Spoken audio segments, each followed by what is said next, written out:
Subscribe.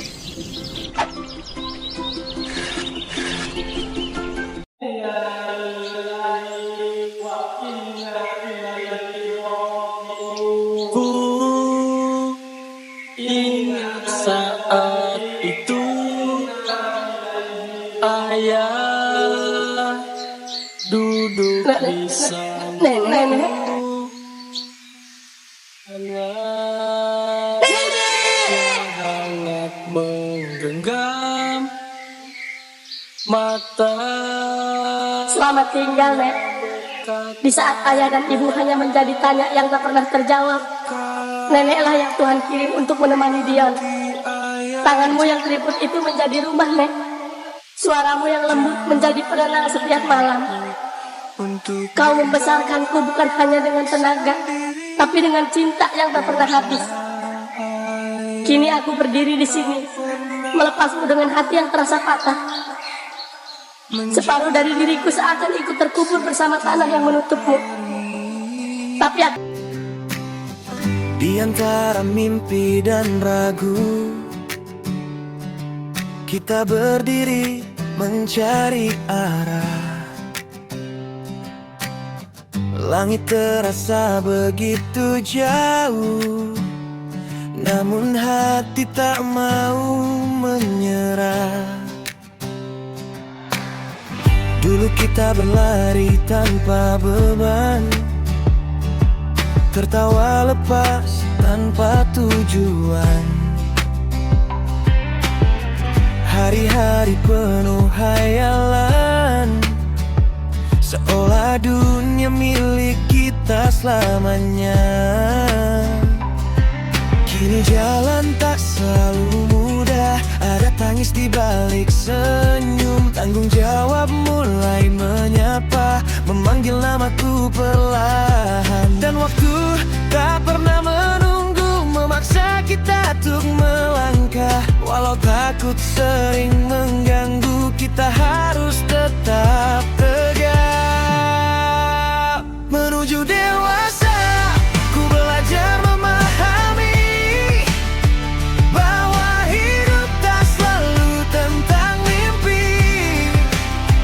Ada jatuh, ada luka di hati, namun itu membuatku berdiri. Menuju dewasa, ku mulai mengerti arti sabar dan arti berani.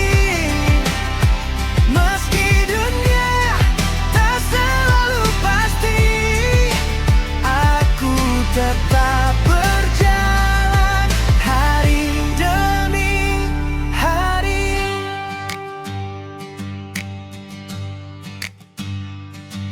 Teman datang dan ada yang pergi, cinta tumbuh lalu tersakiti. Janji-janji tak selalu abadi, namun kenangan tetap tersimpan rapi.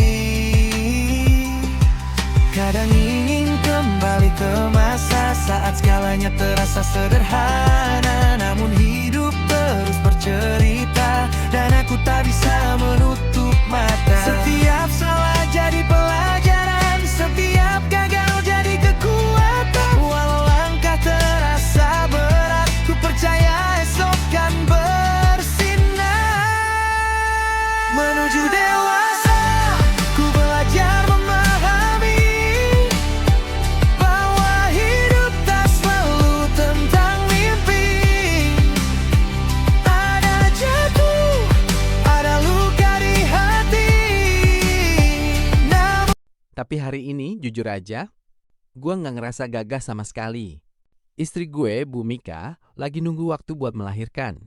Dan gue di sini campur aduk rasanya. Semalam gue nggak bisa tidur. Mika kelihatan kuat, tapi gue tahu dia nahan rasa nggak nyaman. Perutnya makin sering kencang. Tiap dia meringis sedikit aja, hati gue ikut nyeri. Gue cuma bisa nanya, sakit Mi? Padahal gue tahu jelas dia lagi berjuang. Kadang gue mikir, kenapa ya perempuan bisa sekuat itu? 9 bulan dia bawa anak kita. Nahan mual, capek, perubahan emosi, badannya berubah, tidurnya nggak pernah nyenyak. Tapi dia jarang ngeluh. Kalaupun ngeluh, ujung-ujungnya tetap senyum. Gue yang cuma lihat aja rasanya udah deg-degan. Apalagi dia yang ngejalanin. Tiap malam gue suka ngobrol sama perutnya. Nak, cepet keluar ya. Jangan bikin mama lama-lama kesakitan. Kadang, gue merasa konyol ngomong sendiri begitu. Tapi entah kenapa hati gue tenang. Gue juga takut. Iya, takut. Takut kalau nanti di ruang bersalin gue gak bisa berbuat apa-apa. Selain pegang tangan Mika. Takut kalau dia terlalu kesakitan. Takut kalau gue gak cukup siap jadi ayah yang baik. Tapi di balik semua takut itu, ada bahagia yang gak bisa dijelasin. Gue ngebayangin pertama kali dengar tangisan anak gue. Ngebayangin Mika senyum walau capek luar biasa. Ngebayangin kita bertiga pulang ke rumah, mulai hidup yang baru. Kadang gue lihat Mika lagi duduk pelan, usap perutnya, senyum sendiri. Di situ gue sadar, sebentar lagi gue bukan cuma suami. Gue bakal jadi ayah. Dan hari ini kalau memang waktunya tiba, gue cuma mau satu hal. Mika selamat.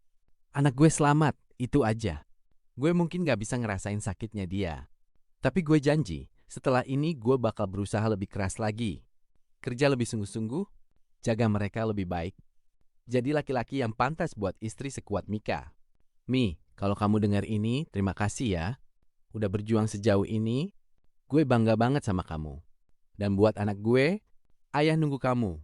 Kita mulai cerita baru bareng-bareng.